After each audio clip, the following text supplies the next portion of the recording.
Accounting आपको समझ आएगा ऊपर से होता क्या है, एक्चुअली हम अंदर करते क्या है, रिकॉर्ड क्या होता है। अब अकाउंटिंग देखो, अकाउंटिंग को बहुत सारे लोगों ने डिफाइन किया हुआ है और सारे लोगों ने ठीक किया है, गलत नहीं किया हुआ है। हाँ, कह सकते हैं कि किसी ने उसको वाइडली डिफाइन किया हुआ, किसी ने नैरोली डिफाइन किया हुआ है, लेकिन अकाउंटिंग को डिफाइन किया हो ठीक किया है। हम कहते हैं एक institution American institute of certified public accountants,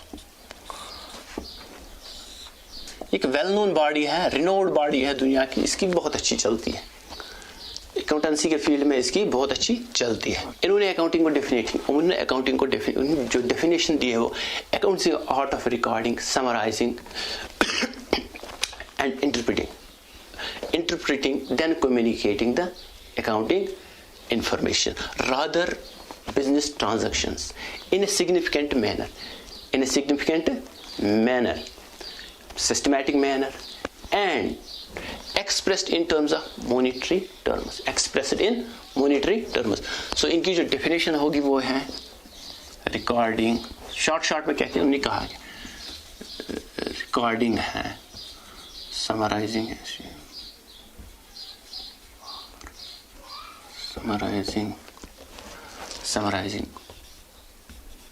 and interpreting the business transactions in significant manner,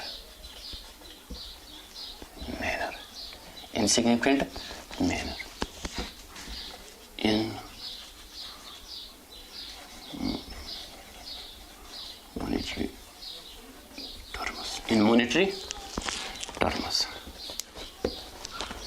तो ये इसकी डेफिनेशन है।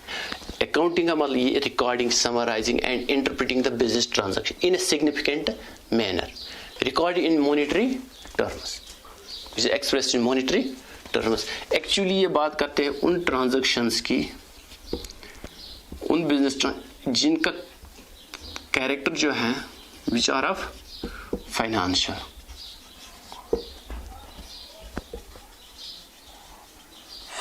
कैरेक्टर ट्रांजैक्शंस, जिनका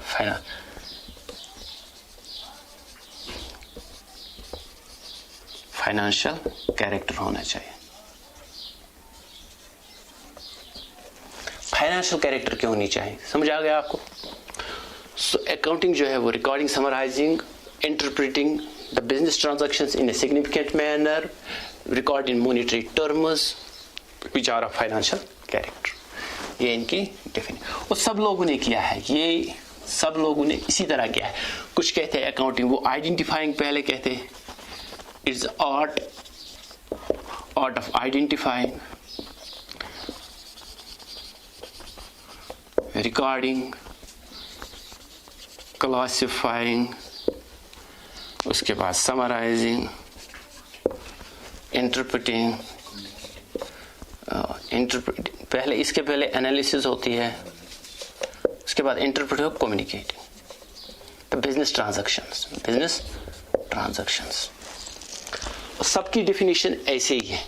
तो यही आपको याद रखना है कि अकाउंटिंग में जो होता है वो रिकॉर्डिंग होती है, समराइजिंग होती है, बिजनेस ट्रांजैक्शन ही रिकॉर्ड होते हैं, उनको ही समराइज किया जाता है, उनकी ही इंटरप्रेटिंग की जाती है, वही फिर कम्युनिकेट किया जाता है यूजर्स को।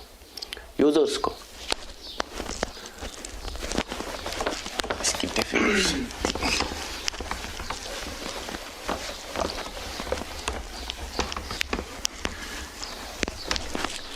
देखो, डेफिनेशन देख के आपने देखा अकाउंटिंग जो है इट्स आर्ट ऑफ रिकॉर्डिंग है, क्लासिफाइंग है, समराइजिंग है।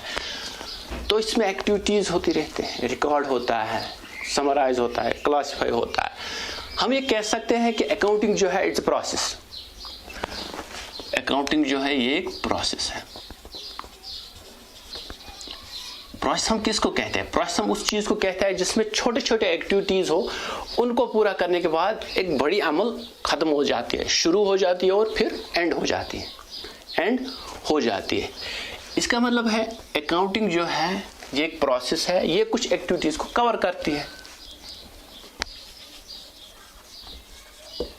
एक्टिविटीज को कवर करती है। कौन कौन सी एक्टिविटीज है?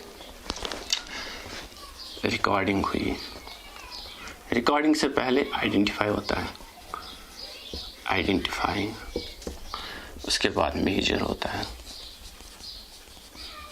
मेजरिंग, मेजरिंग के बाद रिकॉर्डिंग, रिकॉर्डिंग के बाद क्लासिफाइंग, क्लासिफाइंग, क्लासिफाई के बाद समराइजिंग, समराइजिंग, समराइजिंग के बाद एनालिसिस, एनालाइजिंग, एनालाइजिंग के बाद इंटरप्रेटिंग, इंटरप्रेटिंग, कम्युनिकेटिंग। बस यही एक्टिविटीज है जो अकाउंटिंग में हम करते रहे। इसी के आगे पीछे अकाउंटिंग होती रहती है, इसी के आगे अकाउंटिंग आगे पीछे दौड़ती है। आइडेंटिफाई होता है, मेजर होता है, रिकॉर्ड होता है, क्लासिफाई होता है, समराइज होता है, एनालिसिस होती है, इंटरप्रिटेशन होता है और कम्युनिकेशन होता है। इस सब में सारी अकाउंटिंग आती है, सारी। अब हम एक एक करके देखेंगे किसमें क्या होता है, किस एक्टिविटी में क्या होता है। Activities covered under accounting, activities covered under accounting. पहले आइडेंटिफाई, आइडेंटिफाइंग, आइडेंटिफाइंग में होता क्या है? आइडेंटिफाइंग में आप क्या करते हैं? आप डिसाइड करते हैं, डिसाइड करते हैं कि ट्रांजैक्शन को रिकॉर्ड करना है in the books of accounts या नहीं। ये किसके बेस पे कर लेंगे? आपने पढ़ा था बिजनेस ट्रांजैक्शन के कैरेक्टर्स के बेस के, कुछ कैरेक्टर्स हमने पढ़े बिजनेस ट्रांजैक्शंस के, उसके बेस पे हम ये आइडेंटिफाई कर लेंगे, रिकॉग्नाइज कर लेंगे ये ट्रांजैक्शन वेदर ये बिजनेस ट्रांजैक्शन है या नहीं, डिसाइड कर लेंगे। उसके बाद डिसाइड करने के बाद आइडेंटिफाई करने, रिकॉग्नाइज, आइडेंटिफाई करने के बाद हम क्या करते हैं? मेजर करते हैं, मेजर करते हैं। एक्सप्रेस, इसका मतलब क्या होता है? एक्सप्रेस करते हैं इसको इन monetary terms, rather monetary terms के बजाय हम कॉमन यूनिट ऑफ मेजरमेंट, जो हमारे केस में रुपये है, हमारे केस में वो रुपये है, हम इसको मेजर करते हैं, किसी भी ट्रांजैक्शन एक्सप्रेस करते हैं इन मॉनिटरी टर्म्स, रुपये में मेजर करते हैं। ये हमारी मेजरिंग हुई, आइडेंटिफाई हो गया। अब सेम ट्रांजैक्शन जिसको आइडेंटिफाई किया उसको मेजर किया, मेजर करने के बाद यही ट्रांजैक्शंस रिकॉर्ड होती हैं, ये ट्रांजैक्शंस रिकॉर्ड होती है। रिकॉर्डिंग में हम क्या करते हैं? रिकॉर्डिंग से हमारा जो है प्रैक्टिकल शुरू हो जाता है। रिकॉर्डिंग में हम जर्नल एंट्रीज करते हैं, जर्नल एंट्रीज पास करते हैं, जर्नल एंट्रीज पास करते हैं। जो ये मेजर की, जो ये आइडेंटिफाई हुई सेम ट्रांजैक्शन, उसकी जर्नल एंट्रीज पास करते हैं। जर्नल एंट्रीज जब हम पास करते हैं तो देखो यहाँ पे दो तरह के बुक्स होते हैं, बुक तो एक ही होती है वो, लेकिन दो में डिफरेंट किया हुआ है। या तो एक होती है general journal, general journal, general journal, या कोई होता है सब्सिडी बुक, सब्सिडी बुक्स। अगर बिजनेस छोटा हो, बड़ा बिजनेस ना हो, तो हम एक ही बुक में दिन के सारे ट्रांजैक्शन रिकॉर्ड कर सकते हैं। छोटा मोटा कोई होटल हो तो सारे ट्रांजैक्शंस एक ही बुक में। लेकिन अब बड़ा बिजनेस हो, बिजनेस जो हो, जो थोड़ा सा बड़ा हो, जिसमें कराकरी का सामान भी हो, मतलब जो दूसरे आइटम्स भी बेचता हो, जिसमें बहुत सारी डाइवर्सिफाई, थोड़ा सा टेक्निकली हम उसको डाइवर्सिफाइड बिजनेस कहते हैं, थोड़ा सा वहां पे इसमें रिकॉर्ड करना थोड़ा सा मुश्किल हो जाएगा, क्योंकि वो जंबलिंग हो जाएगी। वो क्या करते हैं? वो सब्सिडरी बुक्स में मतलब सब्सिडरी बुक्स एग्जाम्पल क्या होगी, जो भी वो परचेज करते हैं उसको परचेज बुक में परचेज करते हैं, उसको परचेज बुक में करते हैं रिकॉर्ड। इसी तरह जो भी कैश ट्रांजैक्शन होती है यहाँ पे उसको कैश बुक में करते हैं। तो ये रिकॉर्ड कैसे होती है? रिकॉर्ड ऐसे ही नहीं होती है कि हमने चलो रिकॉर्ड कर दे, उसके लिए एक डॉक्यूमेंट होनी चाहिए, उसके लिए ऑब्जेक्टिव एविडेंस कहते हैं हम उसे, कोई ऑब्जेक्टिव एविडेंस होनी चाहिए। वाउचर्स मोस्टली हमारे पास वाउचर्स होते हैं, या आपने कभी अगर अमेज़ॉन पे कुछ खरीदा हो तो वो शीट देते हैं साथ, उसको हम इनवॉइस कहते हैं टेक्निकली। तो वो एज ए बेस डॉक्यूमेंट हमारे लिए साबित होती है यहाँ पे, उसके बेसिस पे हम इसको रिकॉर्ड कर सकते हैं। ये हमारी रिकॉर्डिंग हुई। रिकॉर्डिंग में हम क्या जनरल्स तक आते हैं, जनरल बना, उसके बाद क्लासिफिकेशन होती है।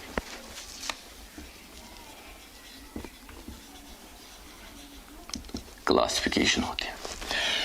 देखो हमने तो एंट्रीज रिकॉर्ड की, फाइनेंशियल ट्रांजैक्शंस जो हैं, जब बिजनेस ट्रांस वो तो रिकॉर्ड की, अब सब कुछ रिकॉर्ड किया, लेकिन है कहाँ पे? किसी बिजनेस, छोटी बिजनेस हो तो एक जगह पे है। क्लासिफाई करते हैं। क्लासिफाई में क्या होते हैं? ये जो है जर्नल एंट्रीज होते हैं,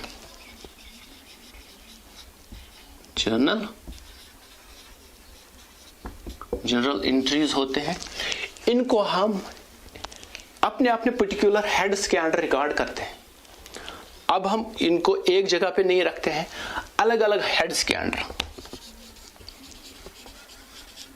सेपरेट हेड्स के अंदर रिकॉर्ड करते हैं, सेपरेट हेड्स के अंदर रिकॉर्ड करते हैं। इसका मतलब है सेपरेट अकाउंट्स में रिकॉर्ड करते हैं। सपोज कैश ट्रांजैक्शन हुई तो कैश अकाउंट में रिकॉर्ड करते हैं, परचेज हुई तो परचेज अकाउंट में रिकॉर्ड करते हैं, परचेज अकाउंट में रिकॉर्ड करते हैं। ये जो बुक हुई ना परचेज बुक, जो हम जर्नल में बात करते थे, ये भी उसी तरह, वो ना पहले से ही इसको थोड़ा सा स्पेसिफाई कर लेते हैं, अब वहीं पे अलग करते हैं। लेकिन आम जो होती हैं, जो जम्बल्ड होते हैं, उनको फिर हम अलग अलग करते हैं। परचेज अकाउंट में मतलब मशीन हमने खरीदी, मशीन अकाउंट में अलग अलग पर्टिकुलर हेड्स के अंदर हम इनको रिकॉर्ड करते हैं। जनरल हुई, जनरल के बाद हमने सेपरेट हेड्स के अंदर लाया क्लासिफिकेशन, यही कहलाता है लेजर अकाउंट्स। हमने इनको लेजर अकाउंट्स में रिकॉर्ड किया, अब हमने इनको लेजर में रिकॉर्ड किया, लेजर में लाया। जनरल में थी, वहां से अलग अलग करके सेपरेट हेड्स के अंदर लेजर अकाउंट्स में लाया, इनको हम लेजर अकाउंट्स कहते हैं।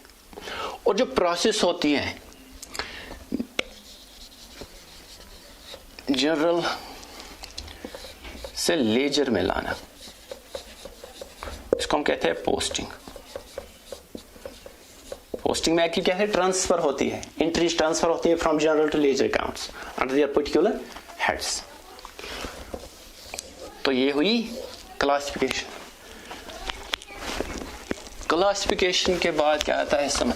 ये जो क्लासिफिकेशन थी, एक चीज मैं आपको बता दूं, आइडेंटिफिकेशन ऑफ ट्रांजैक्शंस, मेजरमेंट, उसके बाद रिकॉर्डिंग, और उसके बाद है क्लासिफाई।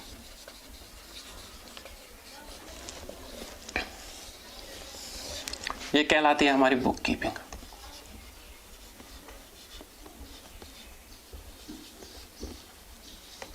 यहां तक बुक कीपिंग आती है, यहां तक बुक कीपिंग आती है। आइडेंटिफाई का, मेजर करना, रिकॉर्ड करना और क्लासिफाई, यहां तक बुक कीपिंग। यहां के बाद अकाउंटिंग शुरू हो जाती है। यहां के बाद एक्चुअल में हमारी अकाउंटिंग जो होती है वो शुरू हो जाती है। उसके बाद समराइजिंग होते हैं।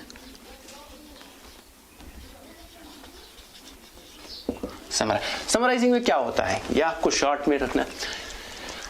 अब हमारी जो एंट्रीज है वो लेजर अकाउंट्स में सेपरेट हेड्स के अंदर आते हैं। हम क्या करते हैं, यहां से हम प्रॉफिट एंड लॉस अकाउंट और बैलेंस शीट,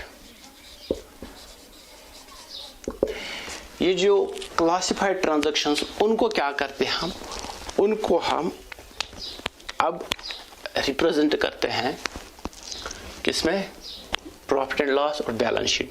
समराइजिंग में यही होता है, समराइजिंग में जितने भी हमारे ट्रांजैक्शंस होते हैं उनको हम इन दो अकाउंट्स के अंदर लाते हैं। प्रॉफिट एंड लॉस में वो एक्सपेंसेस सारे जो बिजनेस में हुए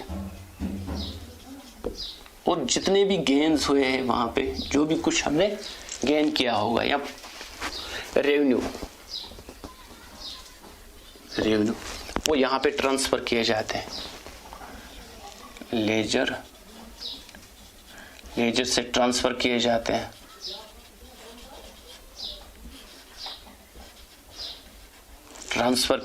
हैं यहां पे ट्रांसफर। और रह गया कभी कभी क्या होता है कि डेटर्स अकाउंट, क्रेडिटर्स अकाउंट, उनको हम क्या करते हैं, उनको हम सीधा बैलेंस शीट में ले जाते हैं, उनको हम बैलेंस शीट में। तो समराइजिंग में क्या होता है, समराइजिंग में क्या होता है कि हम रिप्रेजेंटेशन करते हैं, representing the business transaction, financial information, financial data जो हमने रिकॉर्ड किया हुआ है फिर क्लासिफाई किया हुआ, उसी को हम रिप्रेजेंट करते हैं कि फाइनल अकाउंट्स में। इनको फाइनल अकाउंट्स भी कहा जाता है। फाइनल अकाउंट्स में इनके साथ अगर एक जोड़ दिया जाए cash flow statement,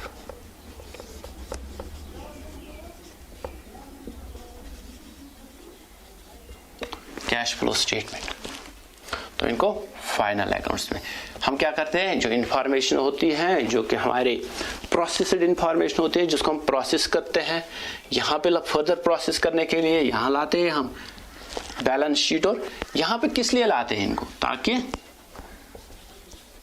net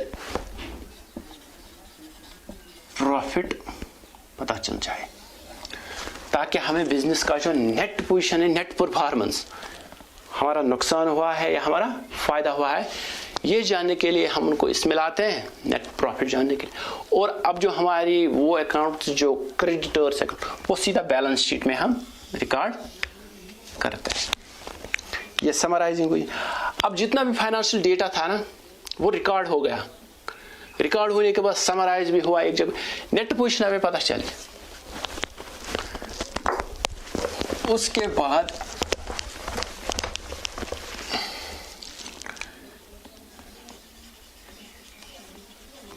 analysis होती है। यही जो फाइनेंशियल डेटा होता है इसकी एनालिसिस होती है। एनालिसिस में क्या करते हैं, फर्दर प्रोसेस करते हैं इस डेटा को। एनालिसिस में एनालिसिस करने के लिए हमें कुछ टूल्स होते हैं, हमारे पास कुछ टूल्स हैं जो हम इस्तेमाल करते हैं फाइनेंशियल डेटा को एनालिसिस करने के लिए। हम डेटा निकालते हैं, समराइज्ड डेटा ही निकालते हैं जो प्रॉफिट एंड लॉस अकाउंट में हो और बैलेंस शीट में हो, वही डेटा निकालते हैं, उसकी एनालिसिस करते हैं। Cash ratio analysis, ratio analysis करते हैं, फंड फ्लो स्टेटमेंट बनाते हैं, फ्लो स्टेटमेंट बनाते हैं। कैश फ्लो स्टेटमेंट भी एक तरह की एनालिसिस में आता है, क्योंकि हमारे जो बैलेंस शीट और प्रॉफिट एंड लॉस अकाउंट में जो डेटा होता है ना वो बड़ा टेक्निकल डेटा होता है, वो हर किसी को समझ नहीं आएगा। हर किसी को, हमारे जो यूजर होते हैं ना, इस इंफॉर्मेशन के यूजर वो मुख्तलिफ होते हैं। उनमें कुछ लोग टेक्निकल होते हैं जो जानते हैं, जिनको बिजनेस की नॉलेज होती है, अकाउंटिंग नॉलेज होती है, इकोनॉमिक नॉलेज होती है, शायद वो जान जाए, लेकिन हर कोई एक्सपर्ट नहीं है। इसीलिए फर्दर इसको आसान बनाने के लिए हम इस डेटा जो फाइनल अकाउंट्स में रिकॉर्ड हुआ है उसको हम एनालाइज करते हैं। एनालिसिस करने के लिए हमारे पास कुछ टूल्स हैं जिनको हम इस्तेमाल करते हैं, इस डेटा को फर्दर एनालाइज करते हैं आसानी से समझ में आने के लिए। रेशियोज में हम क्या करते हैं, मुख्तलिफ तरह के रेशियोज होते हैं। प्रॉफिटेबिलिटी रेशियो होते हैं, एफिशिएंसी रेशियो होते हैं,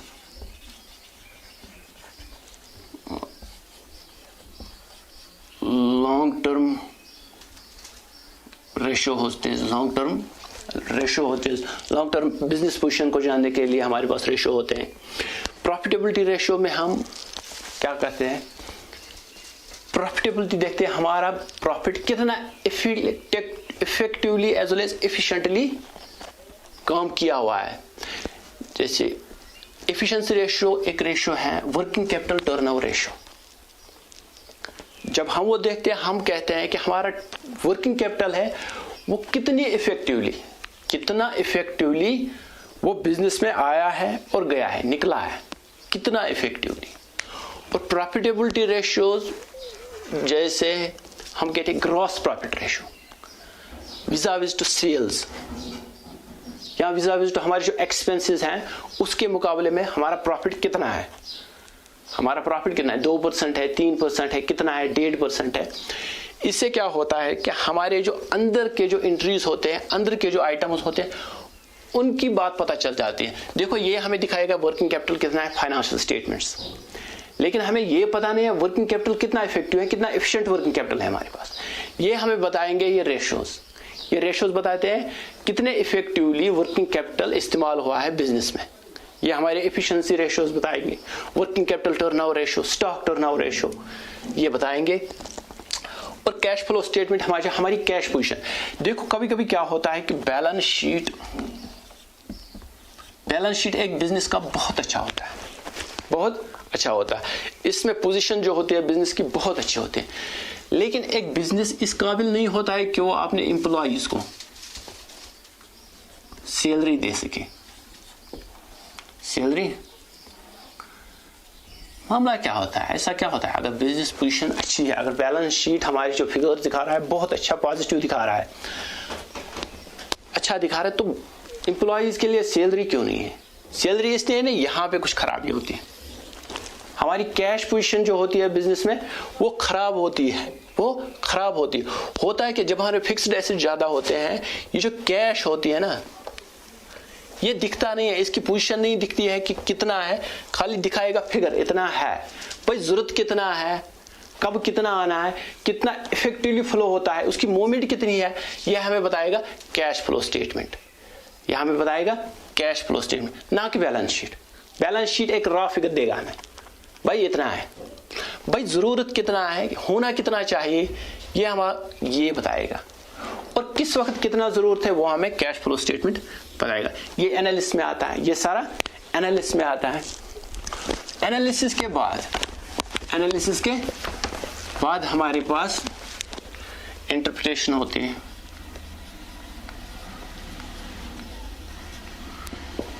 यही जो एनालाइज डेटा होता है, यही डेटा जो हमने फाइनेंशियल स्टेटमेंट से निकाला है, एनालाइज किया है, उसी डेटा की इंटरप्रिटेशन होती है।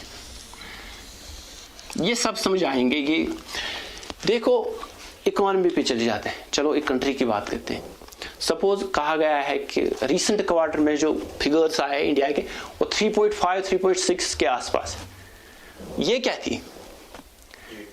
ये किसी की एनालिसिस थी, डेटा, फाइनेंशियल डेटा आया एक कंट्री का, बिजनेस डेटा आया, उसको इंटरप्रेट किया, इंटरप्रेट करने के बाद उन्होंने उसको एनालाइज किया, एनालाइज करने के बाद उन्होंने क्या कहा, 3% आया, ये एनालिसिस कहती है। अब वो कहते हैं नेक्स्ट क्वार्टर जो होगा 3.8 होगा सपोज। तो ये क्या है? ये उनकी इंटरप्रिटेशन है। उन्होंने इस डेटा को एनालिसिस की, डेटा एनालिसिस के बाद उन्होंने कुछ स्टैटिस्टिकल टेक्निक्स होते हैं वो इस्तेमाल की जाती है, और अकाउंटिंग टेक्निक्स, उनको इस्तेमाल करने के बाद हमें पता चल जाता है कि नेक्स्ट ईयर में कैसा हो सकता है। ये इंटरप्रिटेशन होती है, ये एक्सपर्ट ओपिनियन होता है, एक्सपर्ट ओपिनियन होता है। एक कंट्री का बिजनेस डेटा एनालाइज हुआ, बिजनेस डेटा एनालाइज के बाद ये जो मूडीज थी, कौन सी फर्म थी वो? मूडीज ने कहा था, मूडीज ने रिसेंटली, बहुत सारे ने कहा, लेकिन रिसेंट जो आई थी वो मूडीज की आई थी, उन्होंने कहा था 3 पॉइंट कुछ होगा, 3.5 to 3.6 के आसपास। और नेक्स्ट जो होगा वो शायद और गिर जाएगा, तो ये उन्होंने कैसे कहा? ये उन्होंने एनालिसिस, डेटा की एनालिसिस की, और जो करंट ट्रेंड चल रही है बिजनेस की जो हालत है उसको देख के उनने बिजनेस के डेटा को देखा, फाइनेंशियल स्टेटमेंट्स को देखा, भाई वहां पे दिखा रहा है प्रॉफिटेबिलिटी बहुत कम है और आगे जो आने वाली सिचुएशन वो इससे खराब है क्योंकि बंद ही रहने वाला है। तो इससे उन्होंने ये इंटरप्रिटेशन की कि भाई आगे जो बिजनेस आने वाला है सेल्स डाउन होने वाली, सेल्स डाउन होने वाली, सेल्स डाउन हो जो प्रॉफिटेबिलिटी कम होगा, प्रॉफिटेबिलिटी कम होता बिजनेस की पोजीशन खराब होगी, बिजनेस की पोजीशन खराब होगी तो बिजनेस में जो आने वाला वक्त होगा वो खराब होगा, एम्प्लॉयमेंट नहीं बना सकती है, वो बिजनेस को फर्दर बढ़ा नहीं सकती है, इसका मतलब सिचुएशन खराब होती जाए। ये क्या है? ये सारी उनकी इंटरप्रिटेशन है, बिजनेस डेटा को देख के इंटरप्रिटेशन ये सब करने के बाद यही डेटा कम्युनिकेट होता है टू द यूजर्स। यही डेटा यूजर्स को कम्युनिकेट किया जाता है, किस लिए? ताकि वो बेहतर डिसीजन ले सके। मैं आपको एग्जांपल दे दूंगा यहाँ पे। सपोज शायद इकोनॉमी के रिलेटेड है। सपोज जब कंट्री की हालत खराब हो जाती है ना, 5.3 और गिर जाएगा, ये क्या कहती है? एक मार्केट होता है, उसे बॉन्ड मार्केट कहते हैं। बॉन्ड मार्केट में यूजर्स होते हैं, यूजर्स बहुत ज्यादा निर्भर होते हैं इन पे, इनकी रेटिंग्स पे बहुत ज्यादा, ये इन्वेस्टर्स होते हैं ना, वो बहुत ज्यादा निर्भर होते हैं इन पे, वो इनको बहुत बिलीव करते हैं, मानते हैं इनको देखते रहते हैं कि इनकी रेटिंग्स क्या रही, उसी हिसाब से हम यहाँ पे इन्वेस्ट करते हैं।